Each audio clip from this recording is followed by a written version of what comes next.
on this podcast, we rate and discuss some of our favorite video games, and we kind of analyze them, break them down. Oh, there goes my mic. Well, anyway, I'm just going to restart that. should we use that like in our intro? That was pretty fun. Whoa! Yeah. If nothing better happens, we can do that.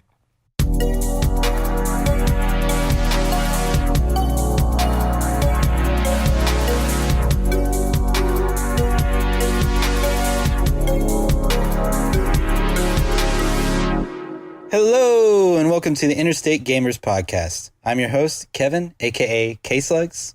My name is Peter, a.k.a. Deal for Real, and I'm also your host. So as you guys know, on this podcast, we rate and discuss some of our favorite video games. And we give them scores and we analyze them. We break them down into very three distinct segments overall. Gameplay, aesthetics, and content. Aesthetics can be broken down into audio and visual, but generally it's those three categories. Yeah. Yeah. Whenever I tell people about my podcast, our podcast. Ooh. I'm not surprised. Whenever I tell people about Kevin's podcast that I guest on every episode, I usually go out of my way to tell them that we discuss the games in great detail. Because if we can spend like over an hour discussing Mario Kart 64, then I think anything's possible. Yeah, you're right. We can talk about anything. So that's what we're here for. But before we get into the game, let's get into everybody's favorite segment, the beer/table talk segment. Table talk, I like that. So this week, I'm going to be honest. I have the same beer as the infamous episode where Peter decided to put in the edits of where I was lit. I'm not going to lie. I have that beer again, but this time I'm going to be more careful. But it was so good. I love this one. It's once again Palo Santo Marron. It is a wood-aged brown ale, and I love it. It's also 12%. So there you go. Watch out, fam.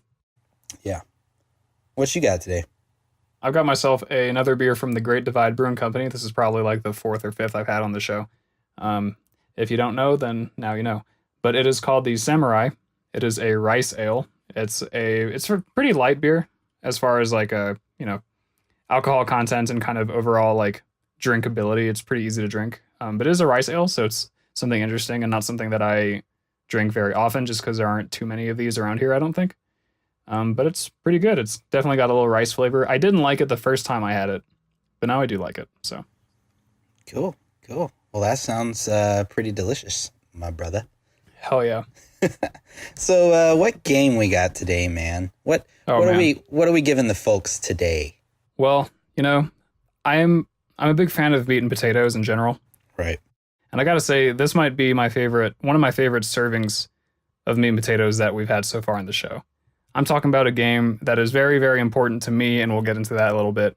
It's a game that Kevin also enjoys. Kevin enjoys watching me play this game, at least when I used to do so.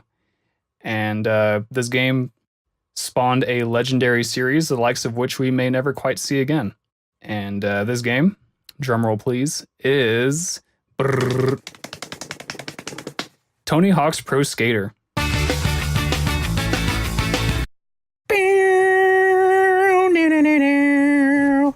So here I am, doing everything I can. So Tony Hawk's Pro Skater. This is a game that was released first on the PlayStation 1, I believe, in late 99, but then was ported to the N64, which is the version that Kevin and I are reviewing today. N64 version is very solid. It was developed by this developer called Neversoft, who I'm a big fan of because of their work on the Tony Hawk series. They put in a lot of great work. They seemed like a great studio, a lot of personality. Unfortunately, they don't exist anymore. But they were the creators of one of the most successful video game franchises of all time. And that is a fact. Oh. I mean, this is like up here with like, maybe not Mario, but like it's definitely up there with like Zelda. And like as far as units sold and like cultural impact, this series is up there. Oh my. Yeah, this is a BFD, man. Big, a frickin' a deal. Yeah, for real, man. Well, it's also, did you mention that it was a port of a PlayStation game? Yes, I did. You did. I missed that Yeah. then. But yeah, and I think I looked it up earlier. The guy who ported this over or helped port this over, he was Texas based. So shout outs to Texas, doing it big. I do know that the developer responsible for porting the game was called Edge of Reality, Mm, porting it for the N64 specifically. So if that is actually like a one man operation, that would be pretty dope yeah. for our fact checkers out there. For our fact checkers out there, hit us up if we got that wrong. But I'm pretty sure he's from Texas. So my experience with this game is that I do watch Peter do a lot of speed runs with it. But I've actually played this game for many, many years. I never owned it officially. So before I had gotten a Nintendo 64, my cousins had one, and I would go over to their house all the time when I was younger. When my parents would go to work, they'd drop me off at my cousin's house, and they would babysit me and whatnot. So they had this game, and they would play me all the time, and I was not very good, at least compared to them. So I was always a step behind, but I picked up the game, and I had a lot of fun playing it, especially the multiplayer modes with my cousins. And so, yeah, that's kind of my experience, but it's also a lot of fun to watch, especially speedruns. I never knew how fun those speedruns could be to watch. I arguably it's more fun than playing the game casually, in my opinion. I really enjoy the speedruns of this game. So Yeah. Well, as Kevin mentioned, I used to speed run the game. I wouldn't say I still do it. I did a little bit last night as I was playing the game to review. Felt kind of good to get back in the groove. But before then, because I only started speed running it in like the winter of 2016, and I didn't stick with it for too long. But before then, I had the game as a child because my brother bought it because it was really his N64, my older brother. And I was hot garbage at the game for quite a while. I found it a little difficult to play. I was probably just too young to understand. I must have been 6 or so at this point. But eventually I got good at it and I started to really like it. It got me interested in skateboarding in general, as it did with like probably literally hundreds of thousands of other kids around the country back then in the late 90s, early 2000s. And it hooked me. It got me onto the series as a whole. Like I was a big fan of Tony Hawk's Pro Skater 2, 3, and then other later games in the franchise as well. I've gone and like ranked them, multiple times on different occasions, like with different criteria. So I feel very strongly about this series. In case that wasn't already made clear. yeah. Yeah, so I used to speedrun this game, and if I can brag a little bit, the highest placing I ever had on the worldwide leaderboards was 6th place. Wow. Out of about 15. Oh no, you should have kept it at that. You're top 6 in the world, dude. But still, I mean, at one point there were only 5 people in the world who had played the game faster than me. Yeah, that's which true. is it's pretty cool to be able to say like I know exactly how many people are better than me at this thing, right? Right. No, yeah, I agree. Does that include the PlayStation version, or does that like a per version thing, or what? I believe it includes all versions, but serious speedrunners only run the N64 version because it has the fastest loading times by a country mile. Oh, that's kind of neat. I didn't know that. Yeah, that's because that flash memory on the cartridge? Yeah, I was about to say flash versus CD-ROM. Yeah, it makes sense. Yeah. But cool, man. Cool. Well, without further ado, let's get into our breakdown, shall we? Yeah. Do you want to go ahead and start with gameplay? Let me start with gameplay. Okay, so gameplay, I think you kind of mentioned it earlier. It actually, I also share the opinion that it's really hard to pick up and play. It's not an easy game at all, and I think it's definitely a game that you have to take some time getting used to. And even then, if you think you're gonna beat the game, you still got to spend some time because I don't know, it's just really hard. But once you become a pro skater, then you can probably successfully get through the game consistently and quickly. I unfortunately have never been able to do that. But I'm no slouch, but I'm no pro skater. So, yeah, the gameplay, like I said, I think it's very hard. I don't think it's very beginner friendly. But once you get the gist and hang of things, it finally starts to get easier. I don't know how you feel about that, but that's just kind of one thing that I noticed. One big thing in particular that I was like, that really peeved me was the fact that I couldn't get over a pipe. At least I'm bad at this, but I couldn't get out of a pipe like pushing forward. I don't know if other people have problems with this, but I didn't find it very easy to like, because there was a lot of times where you have to go over a pipe and like past it to get like a letter or an object or hit an object or something like that. And I was just like, oh, come on, Jeff. And I just wanted to get over the pipe. So I found that at least in terms of maneuverability at times was very difficult, and learning the tricks and trades and how everything kind of works together. It's not really like thrown at you, you know. You kind of have to learn it yourself, and sometimes even look it up and have other people teach you and whatnot, because there's never anything that's like, hey, here's the controls of the game right before you go into career skate or something like that. But I mean, you can look it up, but yeah. Yeah, if I can speak to that a little bit. Well, first I want to say that I'm glad that we're coming at this from like different skill levels or experiences. I'm not trying to like throw shade on you or like, oh, I'm better than you, but like it's just literally like good for the sake of the podcast, I think, that we can have these like differing opinions. And I agree with you that I don't think the game is easy to pick up and play. I mean, granted, for me personally, when I learned how to play the game or tried to, I was like 5 or 6. And I mean, to be fair, there were other games that I could play well when I was 5 or 6, but maybe if I tried to pick up the game at a later age, maybe I could have gotten it a little faster. But yeah, you're right about the game not really like throwing tutorials at you. It does have little like tips that will float into the side of the screen sometimes, but they don't go out of their way to like make a tutorial, which I think is kind of cool, because I know that tutorials are pretty bothersome a lot of the time. Yeah. But this might be like one of the games that actually legitimately needs a tutorial. Right. It is pretty complex. As far as like mechanics are things that give me trouble, I'm not sure that I share your problem of getting out of pipes. So I'll just say that for the record. But there are some occasions where it's a little difficult to do. For those who don't know, the way that you're supposed to exit a half pipe or quarter pipe is by holding forward on the stick or the D-pad as you ollie out of the pipe. Sometimes it doesn't quite work. Like if you're not holding forward for long enough when you reach the lip of the pipe, that might be what's causing your problem. Yeah, and it's just a very particular timing, I think. But I don't know, maybe I just suck at it, and that's okay. Yeah. But the only mechanic that I really ever struggle with is when I'm at a standstill and I want to start moving but also turn at the same time.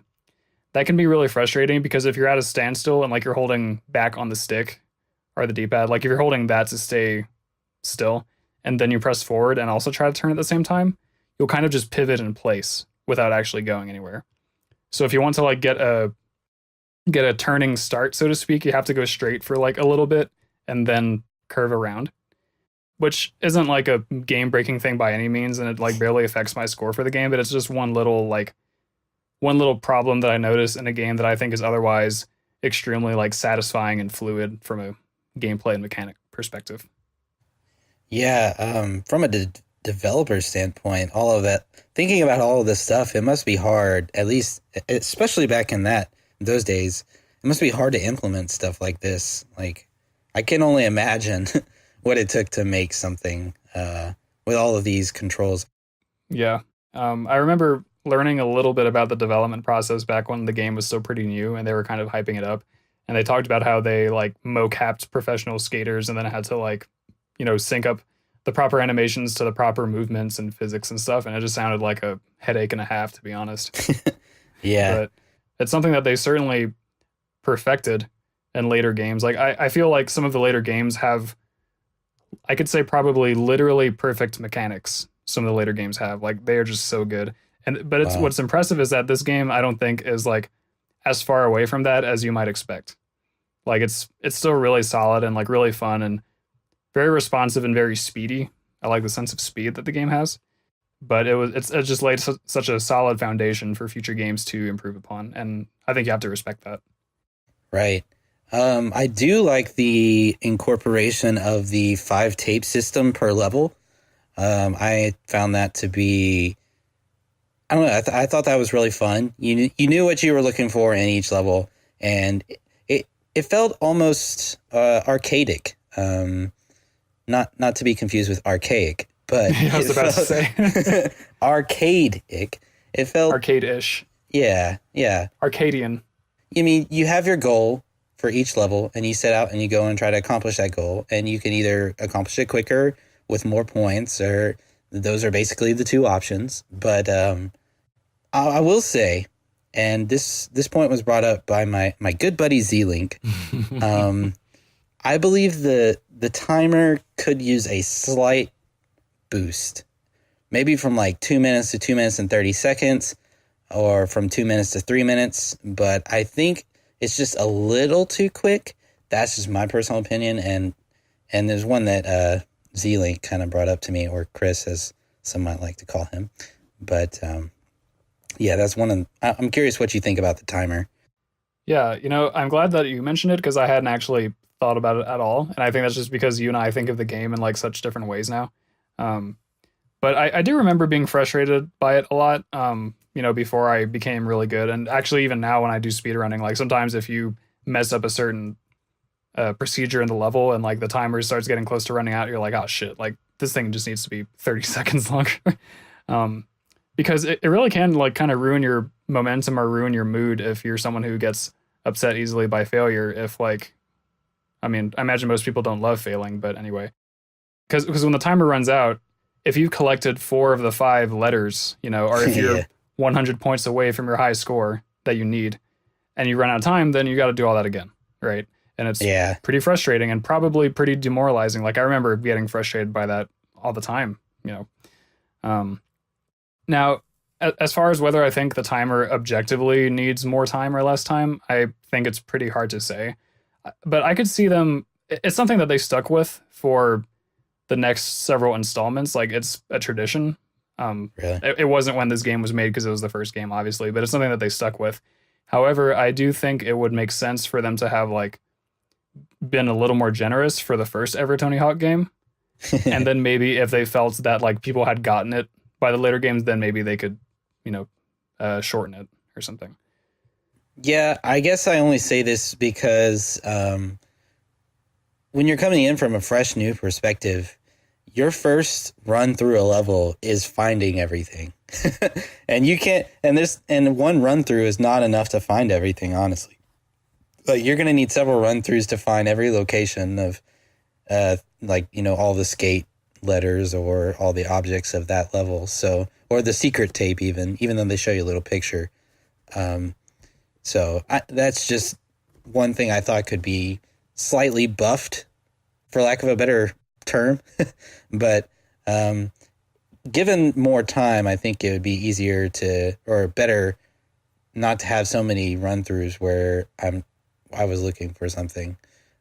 But that being said, once you know where everything is, it does make it quite an interesting challenge to get as many tapes as possible in that 2 minutes. So I think there's like some kind of give and take there. So I could see pros and cons of both. I think it's useful to think about the other extreme as if you had unlimited time. And obviously there are in-between points, but if you imagine yourself having unlimited time and it's kind of like a free roam sort of thing, and you can do the stuff like in whatever order you want or with however much time you want, then maybe the game feels less like you're progressing, like in skill, and more like you're just taking things off a list. Maybe having the timer helps you feel like you're progressing because, oh, now I can do this faster than I used to be able to. And so maybe that is kind of empowering in a way. Right. Yeah. No, I agree. I'm not saying get rid of the timer at all. I think the timer is necessary. No, I realize that. Interesting point, though, because if you didn't have the timer, what is Tony Hawk anyway? Like, you're just skating around. The T in THPS stands for timer. Not many people know that. Timer has progressed slowly. That's pretty good for Off the Dome. Nice job, dude. Thanks. One last thing I want to say about the missions, so to speak, is that I do like kind of how they're pretty much the same from one level to the other. The only thing that really changes is that in every level you have to like break a different type of thing, which I actually just realized last night. Like you have to break stuff in every level, like you're knocking over boxes or you're grinding on tables, which like isn't really breaking, but you know the law enforcement doesn't like that. Yeah. So yeah, very very much counterculture, very much like street rat sort of objectives here. But if the game were really long, which is something we can talk about in the content section, but if the game were very long, then I think I would have a problem with the tasks being pretty much identical from one thing to the next. But because the game's fairly short and it is that arcade style, I think it is pretty neat that, you know, once you're halfway through the game, you know what you're looking for, you just got to find it. Right. And that, you know, probably streamlines things a little bit. One thing that annoys me about some of the newer Tony Hawk games is when they have like the sort of free roaming, like activate objectives whenever you want approach, is that some of them are like really weird and out there. Like, oh, now I have to do this really convoluted thing. And it's like, man, I just want to like, you know, collect skate letters, which is actually something they brought back by popular demand. If you didn't know that, they like brought back classic mode with like a 2-minute timer and stuff. Oh, really? Yeah. I forget exactly what installment, but they brought it back because some people thought that the open world thing was like a little too weird, I guess. I think there are merits to both. But anyway, my main point was I think there are merits to the objectives being so similar in this game in particular. Right, right. Well, for those of you who have played Tony Hawk, let us know what you think about the timer, because I'm actually very curious to hear what other people think. I do like hearing people's thoughts. I do appreciate getting fan feedback. So if you have thoughts on this game at all, please let us know. And I realize that's like midway through the gameplay section, but I'm just really curious as to what other people think. But one point I do want to get into, if we can like move away from the timer for a little bit. Sure. Is I think this game does really well what it set out to do, which I think is to be a high-flying skateboard game for the Nintendo 64. Like, what other game for the Nintendo 64 has physics quite like this? You know what I mean? I think the physics of this game are just amazing. Like, you feel so free when you're just running around there with a skateboard and you're just like, I feel so free. You're just grinding on everything and you're like jumping all over the place. You could jump super high in this game. I don't know. The tricks are really cool, especially, you know, for the Nintendo 64. You're like, man, I'm doing all these fancy tricks and adding tricks to other tricks, and it's just so tricky, man. But I don't know. I was really impressed by the physics of this game and the fact that there really weren't too many.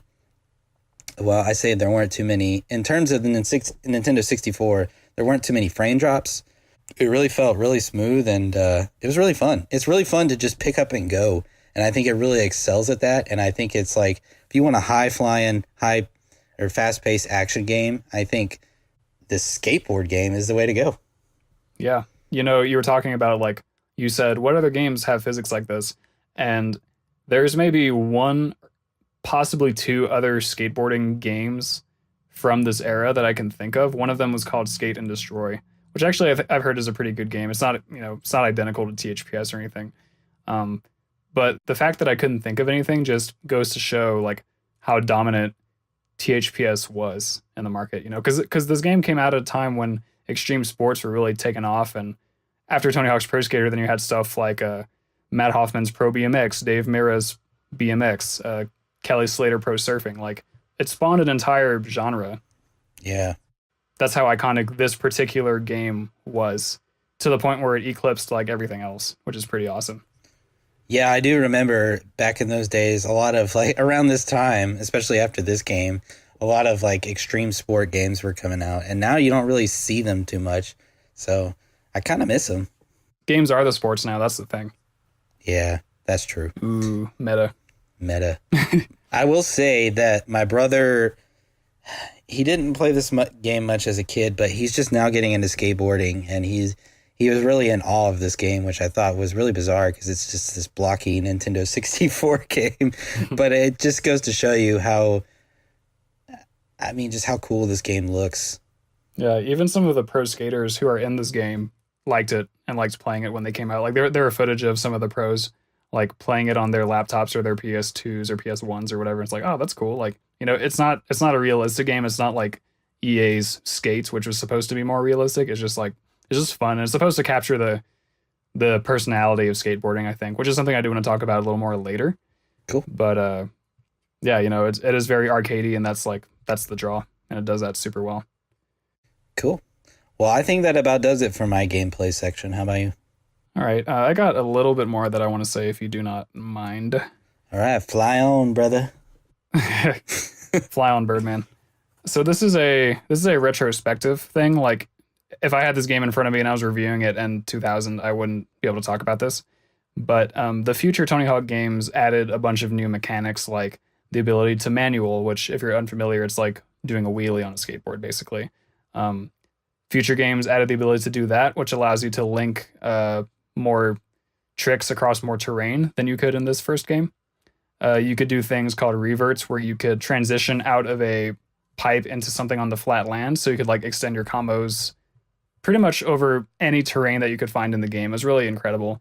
And so, since those are the games that I play more than this one, sometimes when I go back to this one, it feels a little primitive, like, oh, I can't do all these cool things that I can do now. But I think the plus side to this game being a little more restricted is that it feels a little more pure, I think. And it makes me feel like you have to think more about what you're doing, because you can't just link everything together all the time. Right. You have to find yourself like your ledge that goes into like 2 or 3 other ledges, and then maybe a gap you can jump over, and then that's it.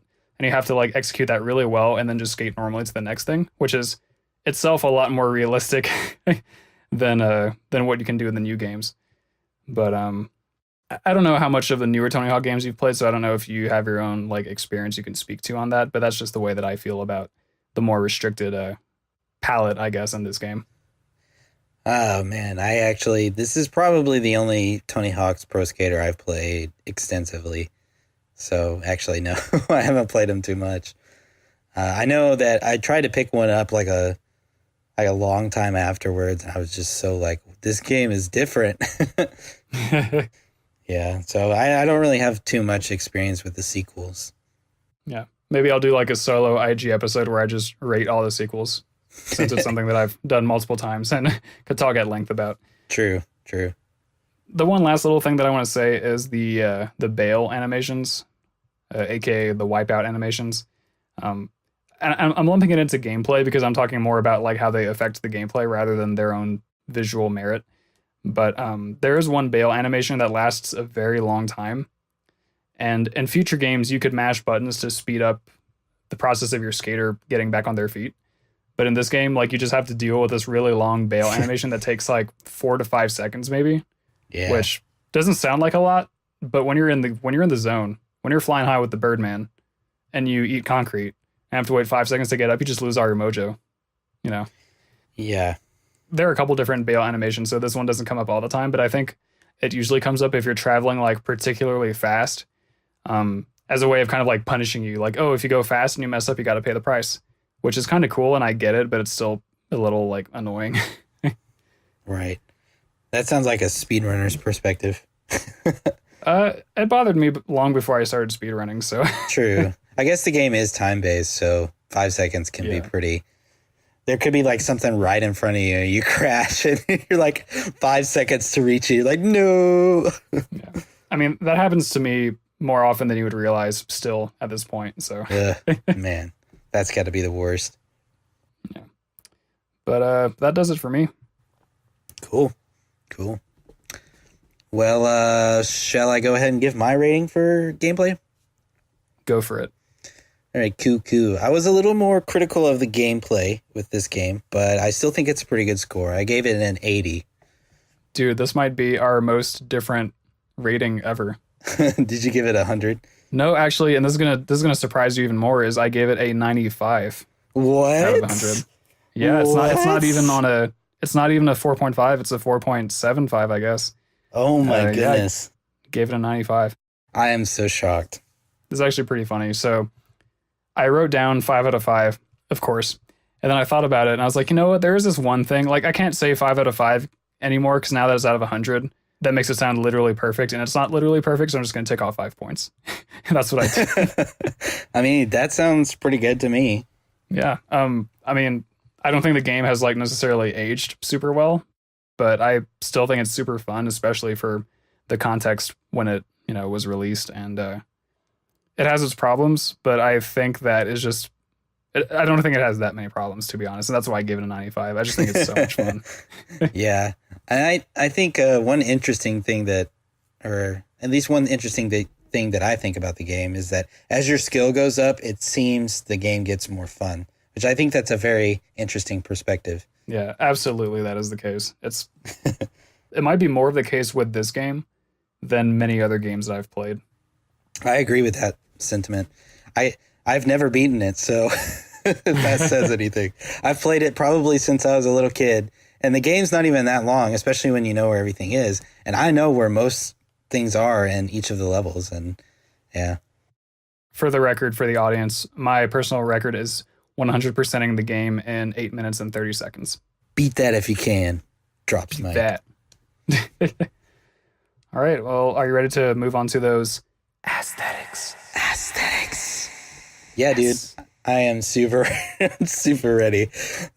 Mostly because I love segueing into that segment. But yeah, let's go ahead and get right into the visuals, shall we? Do you want to start off? Sure. Since you started off last time. I will say that I think the visuals are the worst thing about this game by a big margin. Yeah. But they still get the job done. Okay. So my main problems visually are that things generally look pretty blurry because like textures weren't all that great. Not that textures were the forte of the N64, but with this game I feel like it's particularly bad. The skaters look pretty blocky / blobby. They look kind of plasticky, like they're weirdly shiny, and like the white skinned skaters all look like weirdly pale. The models and textures aren't very well defined. There's pretty noticeable fog in the game, which is like the way that they deal with a draw distance. So like they keep the draw distance fairly low so that it's easier on the processing. That's not usually a problem, but in multiplayer it's egregious. Like in multiplayer, your field of view is so much shorter, it's actually kind of insane. But in single player, it's not that bad. So the other things I have to say about the visuals are all positive. So since we're on that kind of like critiquing train, I wonder if you want to pick up on anything that I might have said. Yeah, I actually kind of agree with you on most of that stuff. I would say that being that it is a port from the PlayStation to the N64, I don't think it was ever really designed to outshine the PlayStation version in terms of graphics. And the textures are definitely noticeably scaled down. It's kind of funny. I wrote down that the skateboarders are more distinguishable by their clothing than they are their faces. Oh, yeah. So I thought They don't really have faces, to be honest. Yeah, it's very blocky. But you're right. I mean, it kind of gets the job done. You know what you are and you know what you're doing. So yeah, I kind of agree with you on that. The graphics it's almost like adorable in a sense of how kind of blocky and bad the textures are.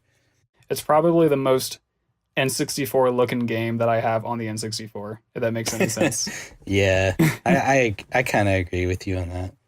Having said that, though, there are some things visually that I think the game does really well. I'm really impressed by the amount of skateboard decks that they included, aka the designs that are on the underside of your board.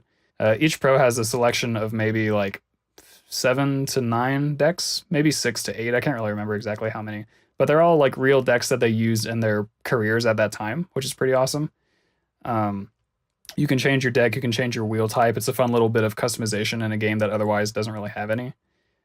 Another cool thing is all the like graffiti and like brand logos that are kind of plastered everywhere, but in a way that makes sense. Like you'll be in a skate park level and they'll have, brand logos everywhere. Like, oh, that's really cool. Like that's probably fairly realistic. I don't go to a bunch of skate parks, so I don't know firsthand.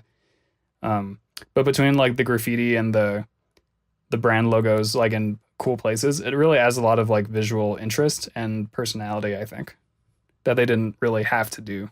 Yeah, I agree. It is one thing that kind of stood out to me while I was, well, even when you, like, I think when you start up the game, right, they do that weird looking Activision logo. It was Activision, right? Yeah, Activision published it. Yeah, they do that weird, like, eye looking Activision logo that you can see throughout the game, which I thought was pretty cool. And I do really like the decks, especially Jeff Rally's, where it just says Rally on the bottom. That's my favorite one. Oh, and that they have different wheels. I did like that too. Yeah. By the way, I think the logo you're thinking of, the one with the eyeball, that's the Neversoft logo. Oh, okay. That's still in the same game then, right? Yeah, Neversoft is the developer, and they have the eyeball logo. And then Activision was the publisher, and they just have their blue, Activision type logo. Ah, well, you beat the fact checkers to their job. Score one more for me, y'all. Checking our own facts. But yeah, anyway, I kind of agree with you on the on those points.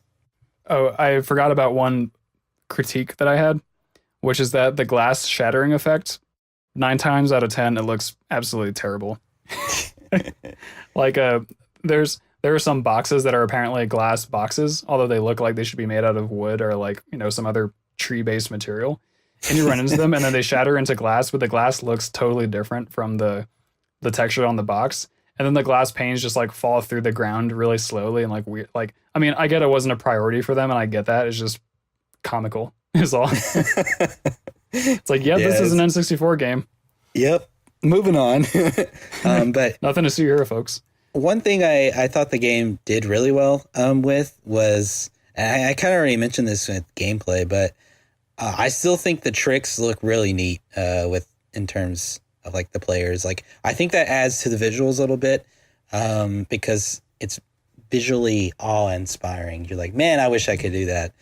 And you're like, especially for an N64 game, you're like sticking your foot out there and like, I mean, I guess that would be the animations. And the animations of the game I thought were pretty good. I think the animations, I totally agree. And I think the animations are what they poured all of their like visual, well, not all, but most of their visual attention to, because that was the part that they really needed to be on point, like to sell the rest of the game, right? Because I agree, it looks, again, I'm not a skating expert, I'm just a skating fan, but it looks fairly authentic and it adds like that little bit of realism that complements the arcadey gameplay so well and makes it feel so high flying and, horn tooting and all that stuff. But yeah, they definitely went to great lengths to get the animations just right, and I think you can tell. Yeah. Grinding looks like oddly satisfying in this game.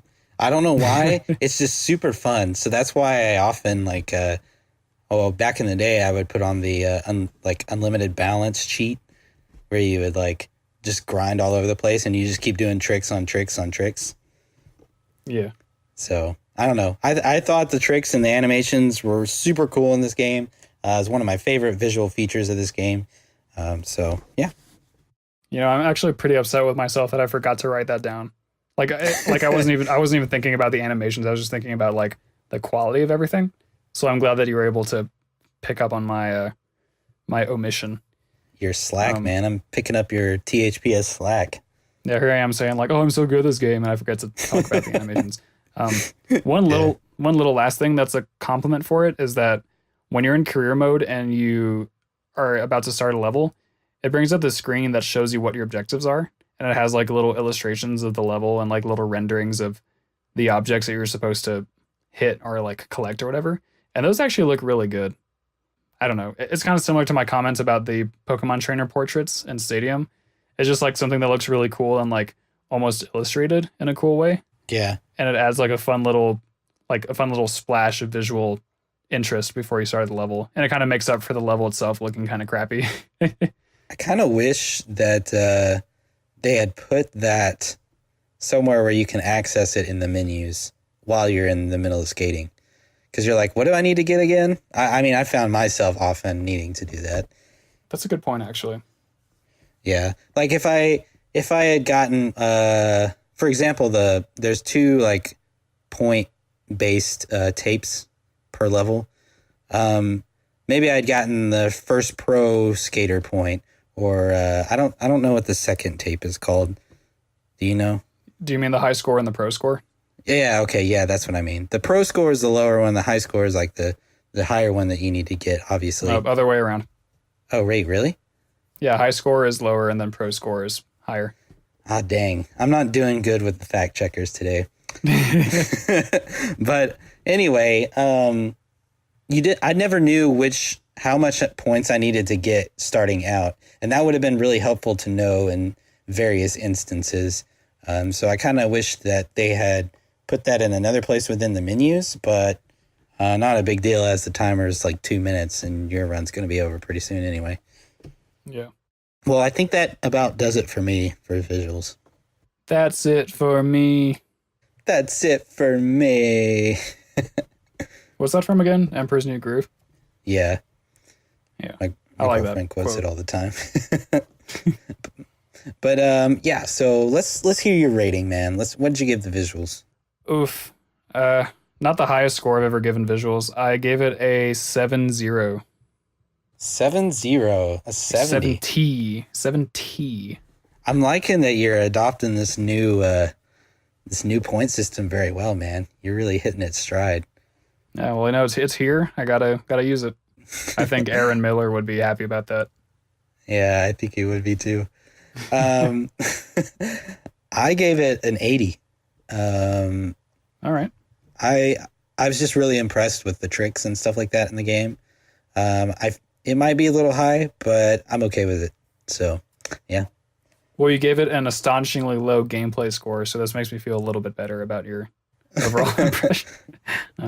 Right. Yeah, anyway, on to the audio. Onto the audio. Dude, I'm just going to start off. And I'm going to start off by saying I love the soundtrack in this game. Hell yeah.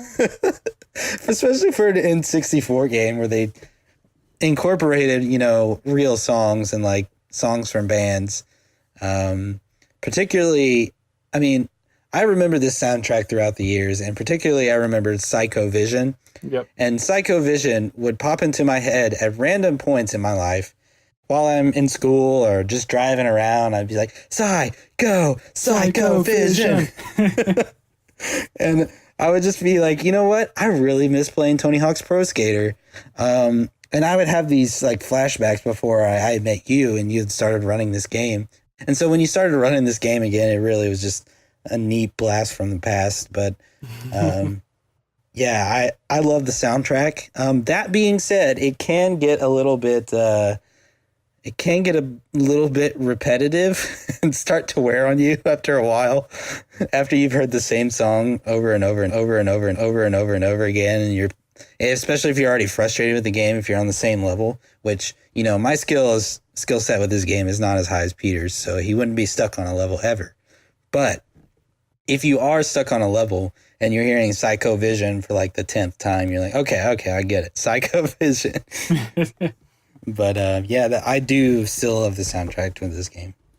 To clarify a little bit on the repetitive nature, the reason it's so repetitive is because the N64 did not have enough storage, I believe, to store like full-length songs. So what they did was they cut each song into, a loopable segment and then looped it. And the song will not change unless you change levels or unless you go to the pause menu and specifically say skip track. So if you're a person who's not very tolerant of repeated music, then this game is probably not for you. I personally have never been too bothered by the looping, so I wonder if I kind of got Stockholm syndromed into liking it. But also the songs themselves are really good. They have a great selection of some punk and ska and that type of kind of skater rock music, if you want to give it a super dumb umbrella term to it. I say dumb because it's not my area of expertise, so I don't really know what I'm talking about here. Future games would incorporate more hip hop and more a little bit more off the wall tunes like Johnny Cash and other stuff you wouldn't necessarily associate with skaters as an outsider. But the soundtracks became super huge in scope and super legendary over time. But this was the start of it all. And these songs I think are embedded in the psyches of so many kids or people our age who aren't kids anymore around the country just because they played this game and the sequels and all that stuff. So yeah, possibly annoying because of the repetition, but just really great songs, and I love them and I love singing them. Yeah, I completely agree. They're great. If you haven't ever heard them, I would say go look them up, but I feel like looking them up doesn't do it justice. You have to play the game with the soundtrack.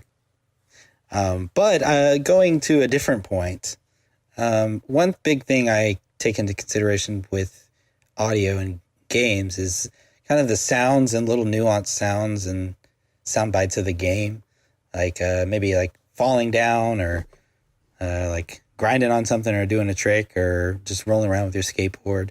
Those parts of the game are kind of my, not particularly this game. I would say that this game, with the little nuanced sounds, it doesn't really stand out a lot. And I would say nuanced sounds are kind of like my favorite parts of audio within a game. But here I didn't really care because the soundtrack was so good. Like, it doesn't really stand out in terms of like, oh yeah, listen to these cool skateboard sounds or these cool trick sounds or whatever.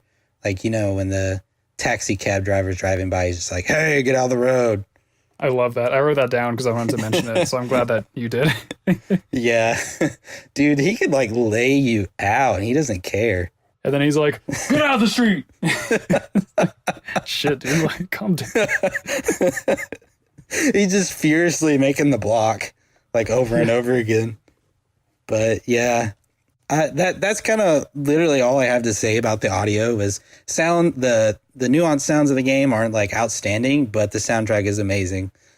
Yeah. As far as sound effects go, they're plagued by a problem that the soundtrack is also plagued by, which is that like the quality of the sounds themselves isn't all that great. I know this is a point that I wasn't sure if I had or not with Pokemon Stadium, but this game, like, to me, it's very obvious that these are not the highest quality of samples or of loops because they couldn't, because of the technology limitations. The limitations. Right. But even beyond that, like, I think I remember when the game first came out and I was reading Nintendo Power about it, they said like, oh, they have these super realistic sound effects. And maybe it was the first time that someone like recorded something that sounded like a skater, you know, hitting a rail or something. So it's probably pretty cool from that standpoint. Because like, when did people ever need to record that before? Probably not very much.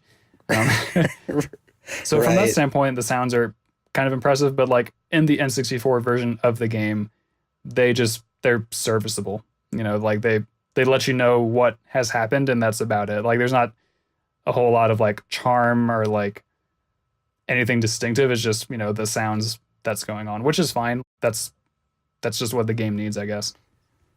Yeah. Can you imagine like prepping for this game and they're like, all right, we need you to hit this pole as hard as you can. Wait, why? Because we need to know what it sounds like so that we can put it into our game. And the sound they came up with, if you haven't heard it, is pretty funny. It's like, pow. And the skater's like, oof. The oof. Oh man. One like actual problem that I have with the sound effects, actual problem TM, is that some of the volume levels of the sound effects aren't balanced out all that great. Like I noticed that the sound of your skateboard landing after you volleyed is like pretty significantly louder than almost any other sound effect, which is maybe not always noticeable, but if you have the volume up like at all, then it kind of is jarring.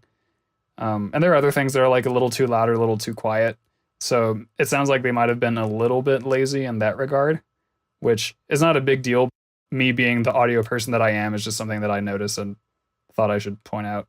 Right. For the sake of being as thorough as possible.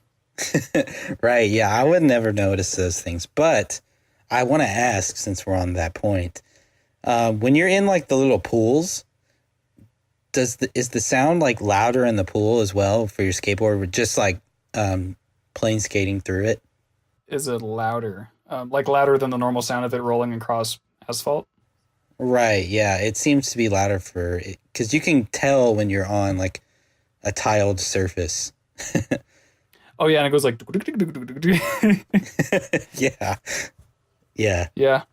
Maybe so. I didn't notice that in particular. Maybe you're just noticing it more because you hear that sound a lot less than you do the sound of just normal asphalt. So maybe it's like standing out to you because it's different. Yeah, you might be right. Anyway, that's it for me on audio. I agree. That's also it for me. So why don't you give us your hot and fresh take on this audio section? my hot, fresh, frosting covered, high calorie take on this is I give the audio an 80. An 80. Wow. Okay. Cool. Cool. Yeah, I probably sounded quite critical there, and I think I think I probably did, but the music just pretty much makes up for any other faults, I think. Yeah. I gave it an 87. Oh, all right, all right. Yeah, I love the soundtrack. Can't get enough of it. Psycho Vision, man. Sorry, go. Yeah. Well, moving on to content, our last section of the game. Go ahead, man. You know I'm all about that content. I do. So I mentioned this briefly before, and I think you agreed, is that the game's fairly short. But I think that's not a bad thing. The game is short but sweet, I would say. You know, it's the first game in the series, so there's no reason for them to like chock it so full of content before they know if it's going to be like good or not, I guess is kind of what I'm getting at.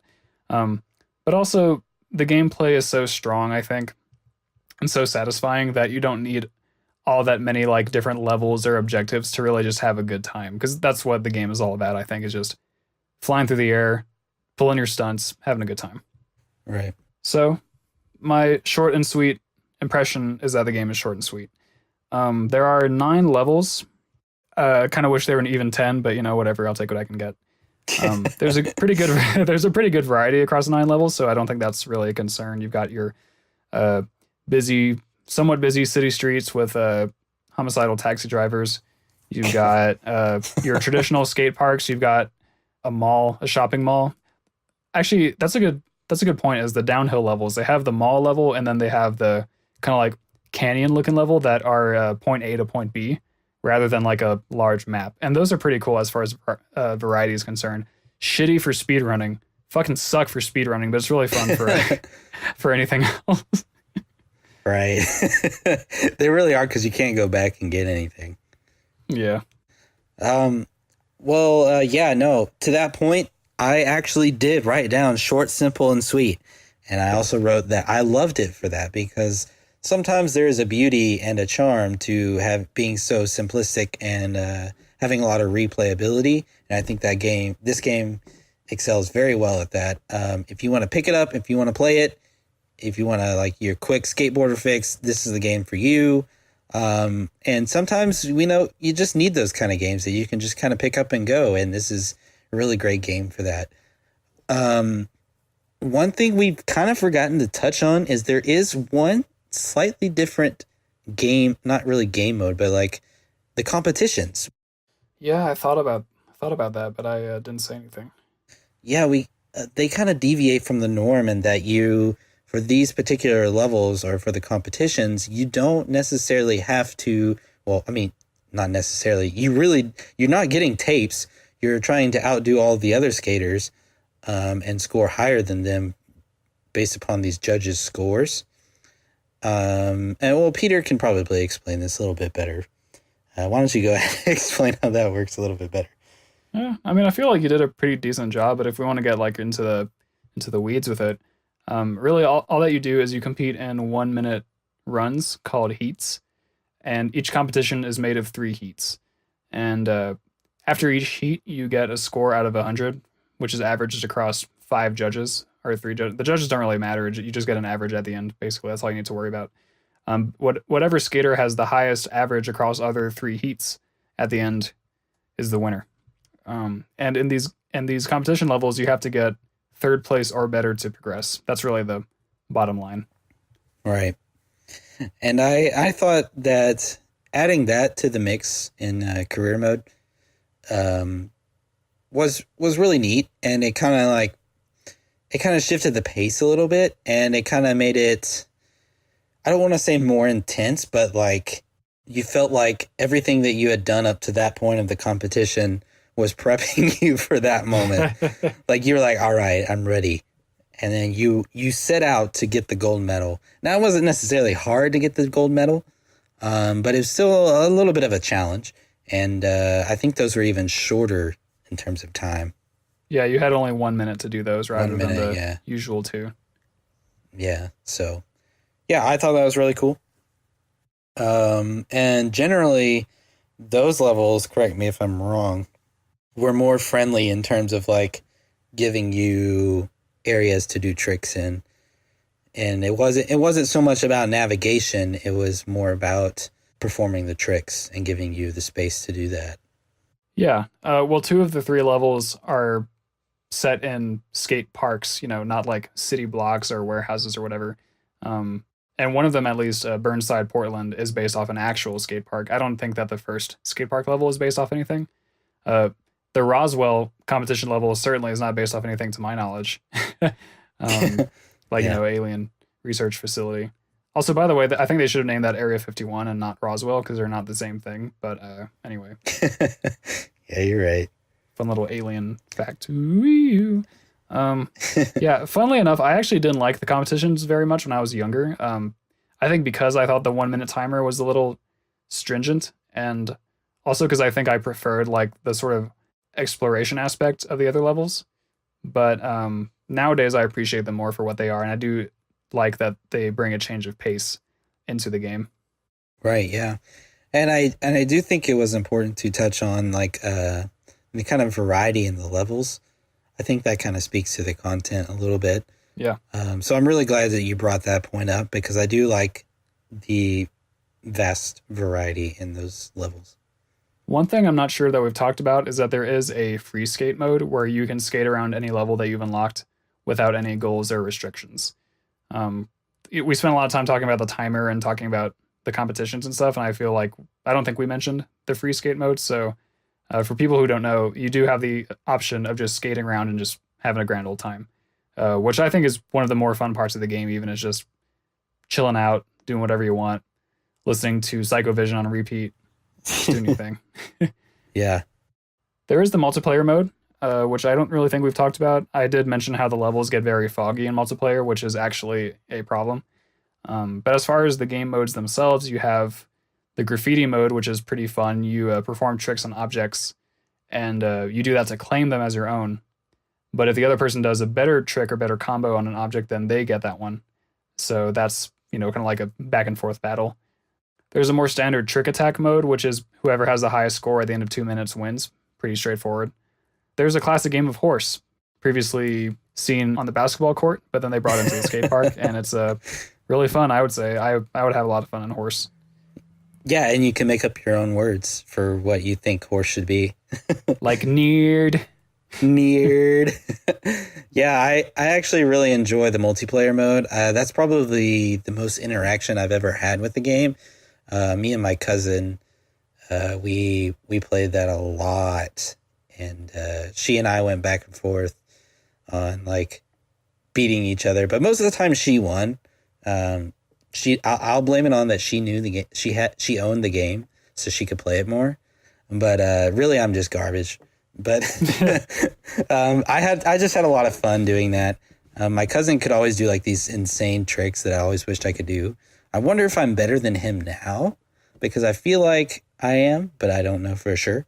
But yeah, multiplayer, it's actually really fun to play with your friends. And you wouldn't think it, kind of at first glance at the game, you wouldn't think, oh yeah, let me just play this skateboarding game with my bro. But it's actually quite fun. So y'all should give it a try if you haven't.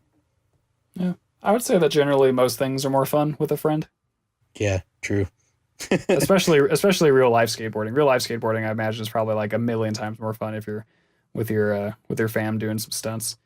One issue with multiplayer that I forgot to mention until now is that 3 of the larger levels in the game are actually very heavily edited down to be smaller. I assume to save on like processing power and rendering and all that stuff. So that's a bit of a disappointment.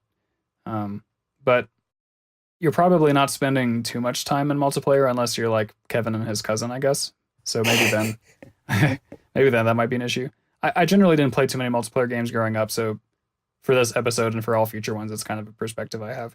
But anyway, yeah, probably like the one shortcoming of multiplayer mode, I would say. It would be cool, now that I think about it, to have a 2-player free skate mode where you can just vibe out, do your thing. Oh, yeah. Later games did have that, and so I kind of miss it in retrospect. But I feel like even back then I would have thought, oh, I would like a 2-player free skate. Maybe there's a mod for that. Yeah. Oh, something I'm surprised you haven't mentioned is cheat codes. That's also on my list. You want me to discuss that? Oh a yeah, little bit? go hit that up, man. I'm ready to hear this. So I actually don't remember most of the cheat codes. I think future games had more, so I'm not sure like which ones are in this game versus the later ones. In this game, the way that you enter cheat codes is by pausing the game and then inputting a super secret classified code sequence of buttons on the pause screen. What's pretty cool is that the type on the pause screen will shake if you enter in the code properly, which is pretty cool. It's a fun little indicator. Like it doesn't make a noise or anything; it just kind of shakes up and down or side to side. I forget. Kevin mentioned earlier that one of the cheats is the perfect balance cheat, to where you can grind forever and not worry about balancing. That's a pretty fun one.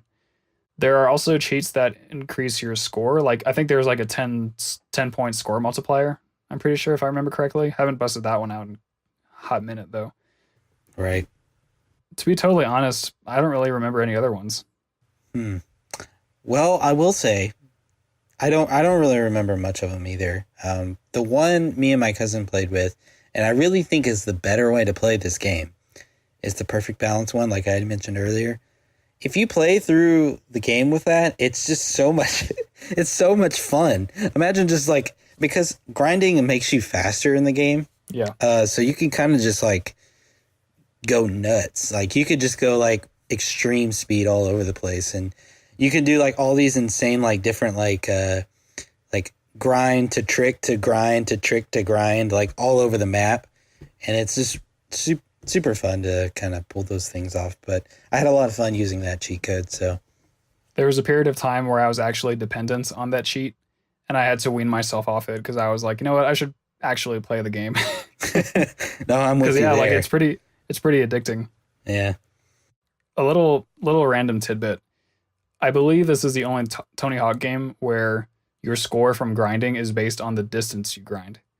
In all the other games, it's based on how long you're on the rail for. So that's kind of interesting. Oh, that's really interesting.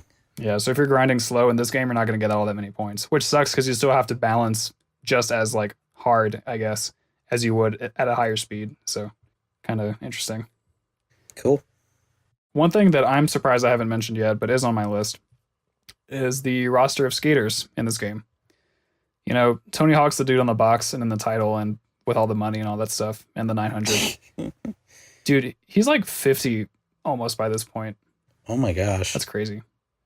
But I don't know how much he still skates, but I'm pretty sure he still skates some. But anyway, Tony Hawk's not the only... You want to go ahead? He has a son that I've recently figured out that skates. So that's pretty interesting. Yeah.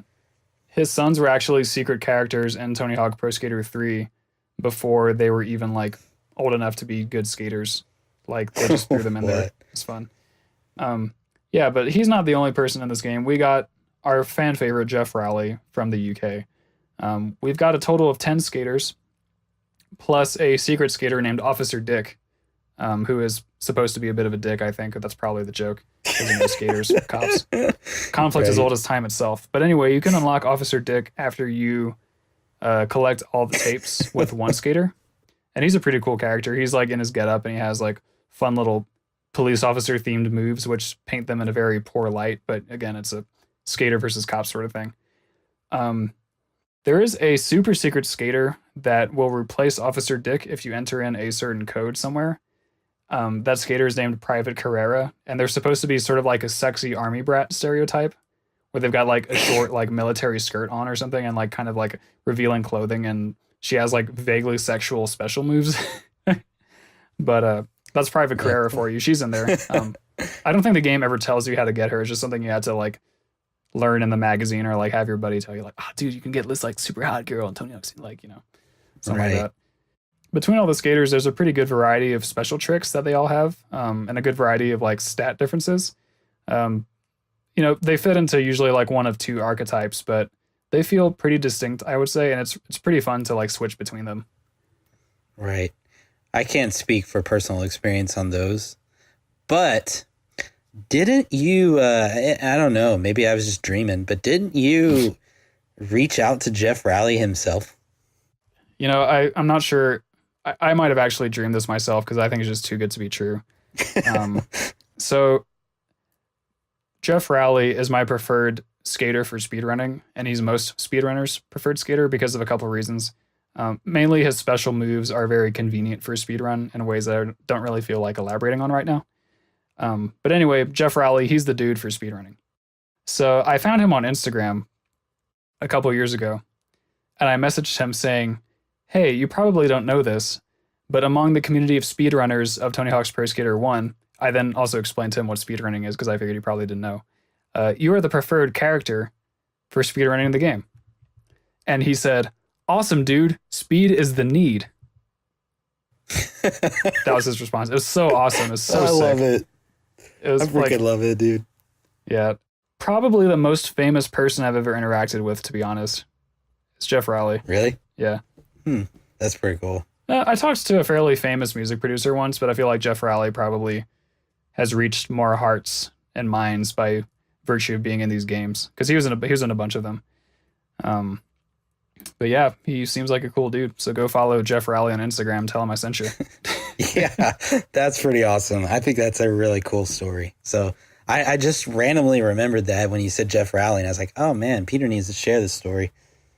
Yeah, I was thinking about it. So, but I'm glad that you remembered, because it's something that I'm very happy about. Well, cool. Honestly, I'm done with game or content at this point.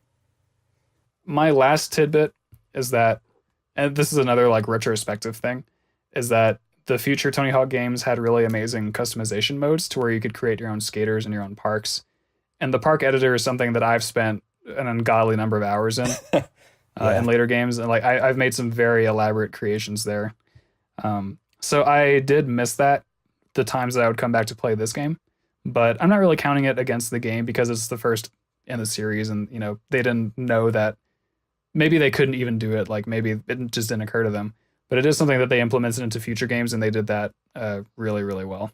Right. So just a little retrospective note. Yeah, a lot of my friends who had the sequel Tony Hawk Pro Skater games would immediately go to the park editor mode and show me their parks and stuff like that. So the very little experience I've had with the sequels, I did find those to be pretty cool. So I can see how you'd spend a lot of time there. Yeah. I'm a huge fan of customization in video games, and some of the later sequels gave you so many customization options that is actually kind of ridiculous. But, you know, I enjoyed every minute of it. Ridiculous. All right, cool, man. Well, what'd you give... you know what? I'll start off with this section. And I'll say... You're done with content, right? Yeah, I'm done. Okay, cool. I want to make sure. But I gave content an 82. Nice. Yeah. What'd you give it? Gave it a hot, fresh, even, divisible by 10, 80. Ah. See, I like how we started out like my gameplay was much lower than yours, but I think I've outscored you. No, what did you put audio as? Well, I guess this would be a good time for us to just do our breakdowns anyway, huh? Yeah, let's go through. Okay, so I did content 82, audio 87, visuals 80, and gameplay 80. I gave content 80, audio 80, visuals 70, and gameplay 95. Okay, cool. Which brings my average, my average aesthetics rating is now 75, which means that my three main ratings are 95, 75, and 80, which means that my overall score for the game is 83.33333, and you don't know how angry it makes me to have to say that. You know what's funny? We originally started way off, right? Yeah. But now we're kind of right in the same ballpark because my overall score is 81.8333333, which rounds up to an 82. So we're not too far off, man. No, not at all. Interesting how that all kind of came out in the wash. Yeah, I think gameplay was really hyped up for you being a speedrunner of this game. And then me being a super casual that really sucks and needs to get good. I really want to beat this game, so I'm about to go ham on this game after this podcast. But Yeah. Yeah. If you need any help, man, I got a couple of PR videos that'll learn you real nice, learn you real good. I just need you to teach me the tricks, like what tricks to do. But anyway, not getting too much into that. Yeah, that'll do it for our ratings section. So I believe we'll just take my overall rounded up score of 82, and yours is what, an 83? Well, then it's somewhere around an 82.5, which, if we go to our overall ratings, will be our lowest game, I think. it's very close with Pokemon Stadium and Mario Kart 64. By 0.5, it's off. But yeah, it's our lowest score, but still not a bad score. Yep. We still haven't reviewed a bad game. Maybe one of these days we will. But it's still interesting to see how they stack up against each other. And I still think it's a very fair rating. And obviously we both think so. We think it's around this kind of rating. So, yeah, really, really cool to see how all of these games work out. Yeah. And we're already up to our 8th game, man. Feels like we've been doing this forever. Yeah. With that said, before I get into the next segment of the podcast, do we want to reveal our special announcement yet? Sure. I'll go ahead and do the honors if you don't mind. Sure. Go ahead, man. Cool. So Kevin and I are going to divide the podcast into seasons. We've recently decided. Season 1 will finish after our 10th episode, which will be 2 away from this episode, this one being number 8. And we're also going to take a pretty long break between seasons. I think about a couple months or so is what we had discussed. Right. Between season 1, season 2. And the reason for this is because we need more time to play more games so that we can both talk about them from a place of experience and understanding and integrity and authenticity, I would say. Because believe it or not, we were actually kind of running out of games that we had both played a lot and could more or less just dive into. I mean, even then, like, you had to play Zero Mission and Super Mario World, and I had to play Stadium. So we just decided we needed more time to do more games justice. And if you're someone who listens to the podcast on a regular basis, we hope that you understand. We hope that this doesn't make you too sad, but you can, of course, email us, tweet us if you ever get lonely during that little break. Actually, I have an idea for something we might do during the break. Kevin, I'll talk to you about it off the air, so as to not spoil anything. But I think we could keep providing just a little bit of content during that time. So yeah, after episode 10, which we have the remaining episodes planned out, by the way. After episode 10, you can expect us to be somewhat off the grid for a spell, and then we'll come back in full force with a whole bunch of new games to talk about. Right. And we really want to just bring you that good quality game reviewing content. And it's not that so much that we're running out of games. We want to, I mean, we kind of are, but at the same sense, it's like we're running out of the diverse amount of games. We don't want to, obviously we've both played like 5 different Zelda games, but we don't want to just do 5 straight Zelda games, although it might be good for a series or something like that, maybe one day. But, we want to bring you a diverse content, amount of content. And so we want to bring you that quality, and we also need some time, vacation time. No, but because this is our job now, as I often say to Kevin. I mean, we have real lives and stuff like that, and it's not like this is a super demanding thing, and we enjoy bringing you this content. But we want to have some time to really delve into some of these games that might take a longer amount of time to beat. And kind of give you a good quality review on those things. And, these first 10 episodes, they're about 2 hours each. So you've got at least 20 hours of IG content to keep you busy until we come back. And we won't be gone that long, and we are coming back. So I just wanted to say that. Having said all that, though, I think it's time for us to move into quite possibly the best section of any podcast ever recorded on this planet Earth. The quick attack section. Are you ready for this quick attack section's words? I am so pumped to be hearing these words for the first time. Please lay them on me. All right.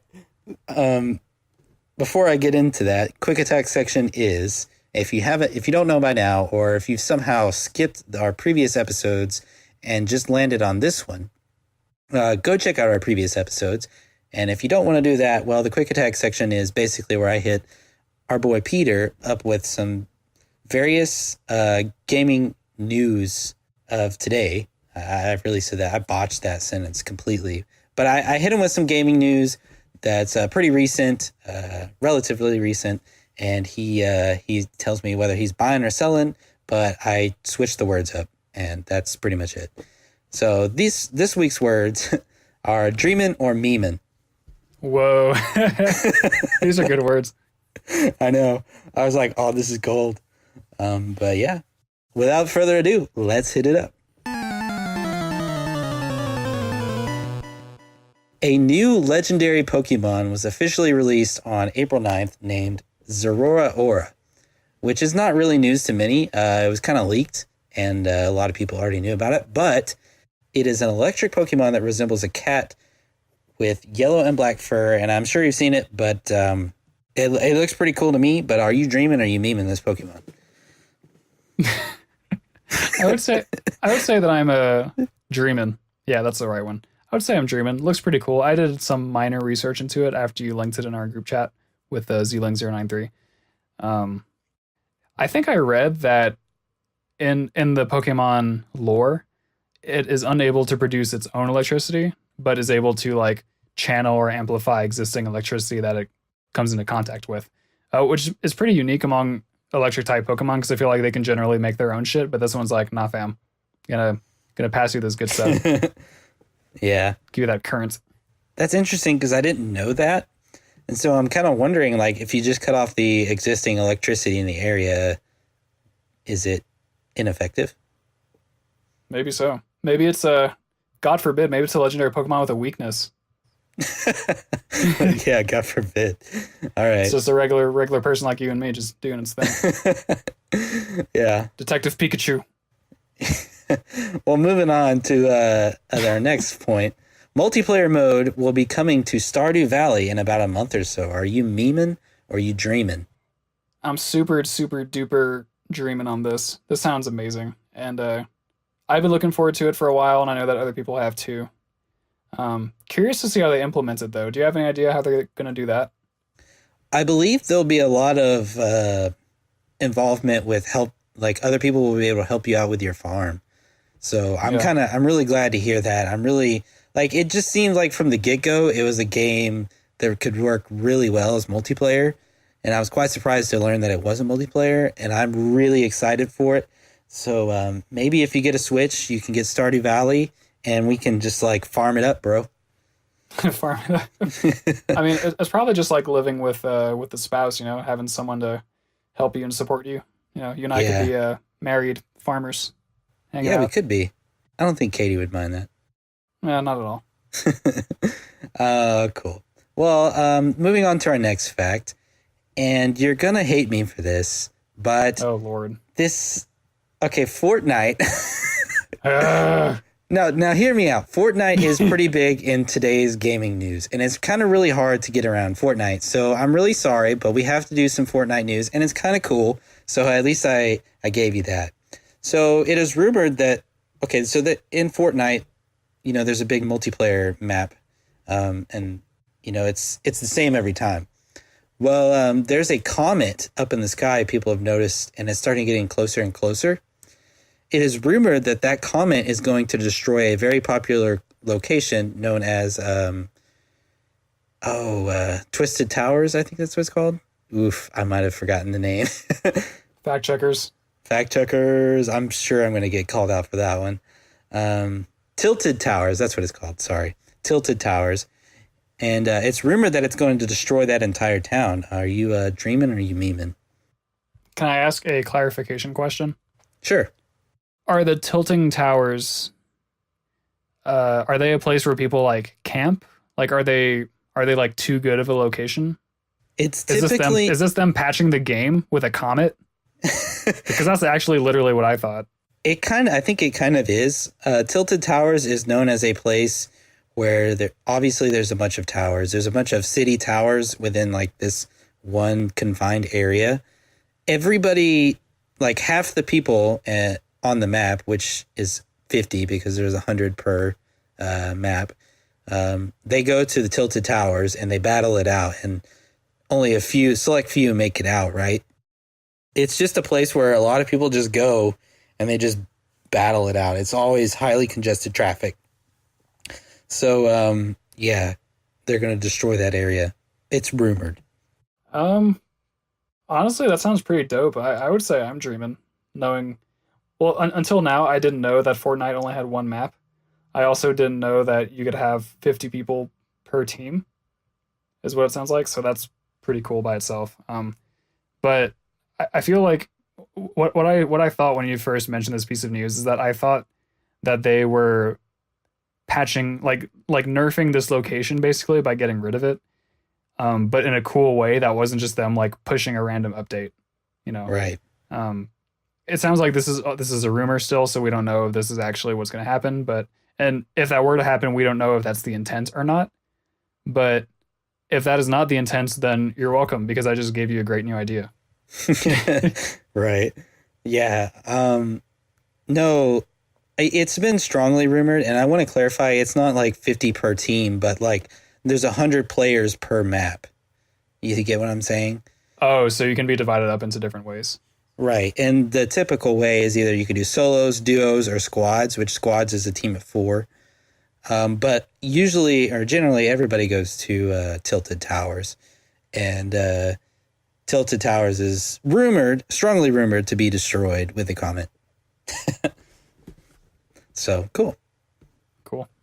So the next fact, moving away from Fortnite, there is new gameplay footage from God of War that has been released showing off the game's impressive and stunning graphics and its gameplay as well.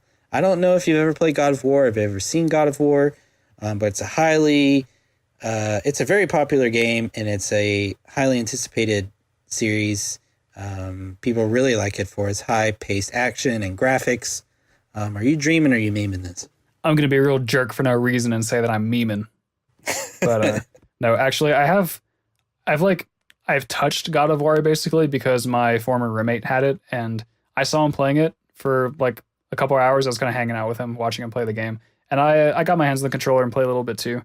I don't really know much about it, but I have heard it a lot, and I know that it is a very famous franchise and seems to be really good. So if there's a new God of War coming out and looks promising, then I'm going to be dreaming on it. Cool. I feel like most of our news is particularly positive, but that's okay. You know what? I really like spreading positive gaming news. Anyway, our final and last quick attack fact, or gaming piece of news. A remastered version of Crash Bandicoot, dubbed Crash Bandicoot Insane Trilogy, is heading to the Nintendo Switch. It has already been released on all the other consoles and the PC as well. So, are you dreaming or memeing this game coming to the Switch? Dreaming, I guess, because a game coming out for a system is generally a good thing. But if you listen to other parts of the podcast, you might have heard me talk about how this remaster didn't seem to go super duper well, from what I've heard. So from that perspective, I am memeing. But cool. I don't feel too strongly either way. I'm not like a big Crash Bandicoot person, but I know that a lot of people are. Right. Yeah. A lot of people are really excited about it, despite I haven't really heard much about the remastered stuff for the console and stuff. But yeah. All right. Well, that does it for our quick attack section, man. Good job. I'm proud of you. Thank you. I tried really hard to be as fair and balanced as possible. Right. Well, cool. Now that we've reached the official end of the podcast, I want to thank everyone who's been listening so far. Kevin is our social media manager. He will sometime soon, he'll have a business card that says so, maybe, if he's a good boy. Something I need to work on. But yeah, if you reach us at Twitter, you will most likely get a cool response from Kevin. Our Twitter handle is @IG_cast. Once again, that is @IG_cast, except no substitutes. We're the only ones. You can find our Facebook page. It's just the Interstate Gamers on Facebook. I don't know how you're listening to us right now, but we are on Spotify. We are on Google Play. We are on Apple Podcasts. So we're pretty easy to find. If you want to email us, which one person has done that and it's been great, You can email us at theinterstategamers@gmail.com. Yeah. Also, wait, did you say our IG ratings? I did not. I was actually going to let you do it because I know that you like to. Cool. I do like to do that. Peter created this really nice and cool and fun spreadsheet for us. Google Docs spreadsheet. Fun. And the URL for that is tinyurl.com/IG ratings. And if you want to go and check out all the ratings that we've done for each game on there, as well as the breakdown from each of these episodes, definitely go and do that. It kind of just shows how our games that we've ranked or reviewed stack up against each other and how we kind of view them overall. And it's really interesting, and I definitely recommend go checking it out. I know I've mentioned it for the past several episodes now, but I definitely think it's worth a listen. If you're a first-time listener, definitely go check out our previous episodes. They're a lot of fun to listen to as well. And so with the recent announcement that we've got Season 1 capping at 10 episodes, and then we're going to bring you Season 2, I'm pretty excited for what we've got planned for you for Season 2. And what we've got planned for you for the rest of Season 1, I think it's going to be very interesting, and I think you guys are going to like it. I think so too. I want to mention another thing that we have been up to since the last recording, which is that Kevin found this cool website called backloggery.com. The original intent of the website was for you to keep track of games that you owned but still needed to play. However, you can kind of use it as a way to keep track of all the games that you own or have played or will play or have rented or whatever. Basically, Kevin and I think, are treating it as just a repository of all the games we've ever played, pretty much. Right. So if you go to backloggery.com, that's spelled BACKLOGGERY. Backloggery.com/KSlugs, I think, will take you to Kevin's page. Right. And then if you go to backloggery.com/deal_for_real, that's a mouthful, you can see mine. And both of ours are pretty up to date. I think I have to add maybe like 2 games to mine. But I've included like every game that I've ever spent more than like 3 hours playing, which is kind of ridiculous maybe, but I just wanted to have them all in one place. It's pretty cool. If you're interested at all to see what we've been up to gaming-wise over the course of our lives, yeah, you can go ahead and look at that.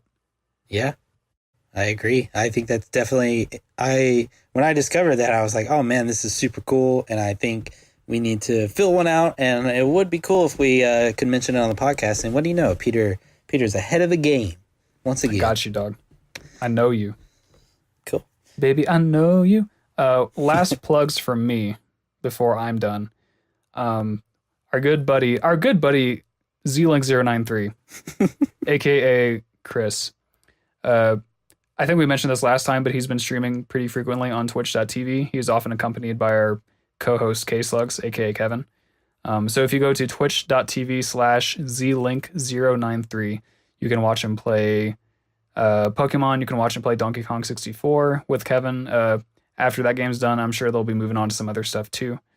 But he also has a YouTube channel. His YouTube channel name, I think, is just ZLink093, where he posts Let's Plays, including Legend of Zelda Wind Waker HD, which I've been really enjoying. Chris is a very relaxing person to listen to. He's very chill. He's trying to create like a nice atmosphere for you to wind down to. And I've been enjoying it a lot. Yeah. So, ZLink093 is a very important person to both of us, and I think that you guys should go check him out. With that, I do want to say, I think his YouTube is a little different. I think it's Z-Link Gaming. Oh, you might be right. Yeah, but close enough. Fact checkers out there. Yeah. Anyway, I think that's going to do it for this episode. You got anything else, man? That's it for me, with a hat trick of quoting a thing that I don't remember first person or first hand. Couldn't have made that any more awkward. All right. That's it for me. I believe that's it for Kevin too. Is that correct? Yep. All right. Well, thank you again so much for listening. Thank you for putting up with our 10 minutes of plugs and other random shit that we did at the end of this episode. Yeah. And we'll see you next time. Until then. Listen to me typing, you guys. You guys didn't believe me. I'm typing a storm. I'm typing a storm. All right, see you guys. Never gets old.